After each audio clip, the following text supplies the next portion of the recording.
The great Angus Young on my show. Fast Forward is the name of the show, by the way. What would you personally say is the difference between the 70s and now for AC/DC, sort of especially sort of going on tour, for example? Oh, I would think that probably, well, then you were starting, like if you played in Germany and stuff, you were coming in playing smaller places, and then the same all over the world. You're building a following, so that'd be the big difference. Yeah. But I think then it's probably the most exciting. I think then for yourself probably, and probably for people seeing you for the first time, because it's a new thing. Yes. They've not seen something like that. So, there's a bit of getting the reactions. And getting the reaction. Completely new. Yes. Yeah. And what about what I always wondered is you started off so young. Didn't you ever have problems when you started off? Sure. Sort of with age, performing on stage at night and things like that. Sure, I had it even younger. I had it, because even before I was in AC/DC, friends of mine would say, well, we need a guitarist to play somewhere, in a club or something, and they would, they used to say, a lot of clubs would say, we'll keep him on stage, but don't let him near the bar. Keep him away from the waitresses. Keep him playing. Yes. Yeah. So, yeah. Does AC/DC party after gigs? Well, I don't think you party, but you wind down a bit, I think. Yeah.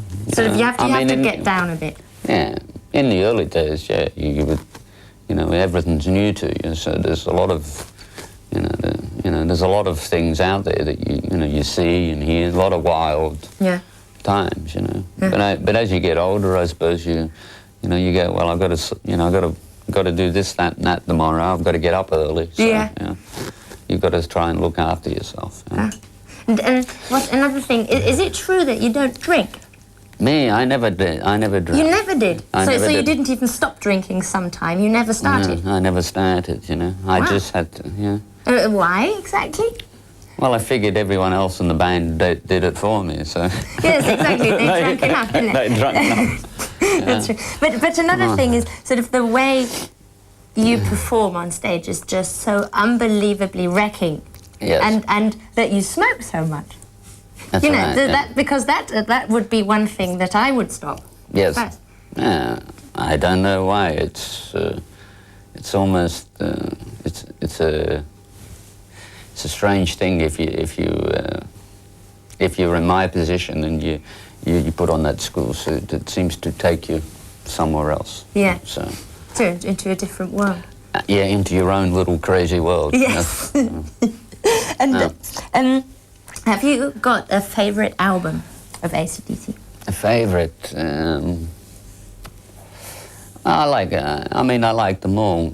I suppose the very first album you make is probably one of your favourites because it's, it's a big thing to, get to do what you want to do in life, and you're lucky enough to, play guitar and. You're lucky enough that people think it's good that, we're going to record it. And so because that kicked everything off. I think that starts everything off, Yeah. And I like, through the years, lots of different, I was very lucky with Let There Be Rock, because when, you were making that album, we got to put a lot of guitar on it and stuff, When the world was, into other things, we were still, finding new ways and different things to do with the guitars. Yeah. And but besides the death of Bon Scott, would you say that AC/DC somehow maybe had a dark period where one of you said, "Oh God, we have no idea where this is going"? Well, I think that's probably when Bon died, it's probably no one knew what would happen. Yes. And.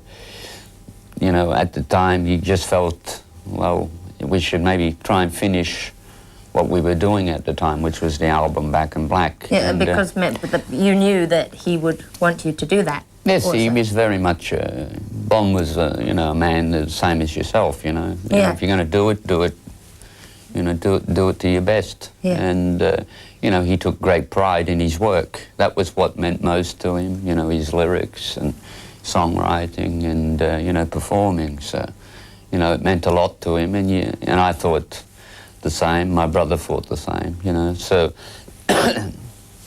you know, and that album became the you know, the Back in Black album. And, you know, but at that time, you don't even know how it'd be received, you know, but we just felt, well, we should finish it. Yeah. And I would like to talk about the famous band logo, AC/DC. Yes. And I think it appeared first on the Let There Be Rock album. Yes. Who designed it?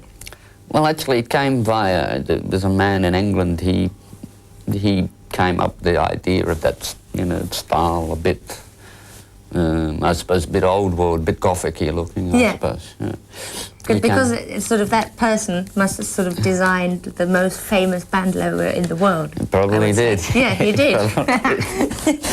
And, well, I would say that was it. Yeah. I'm afraid. Yeah. Thank you very much.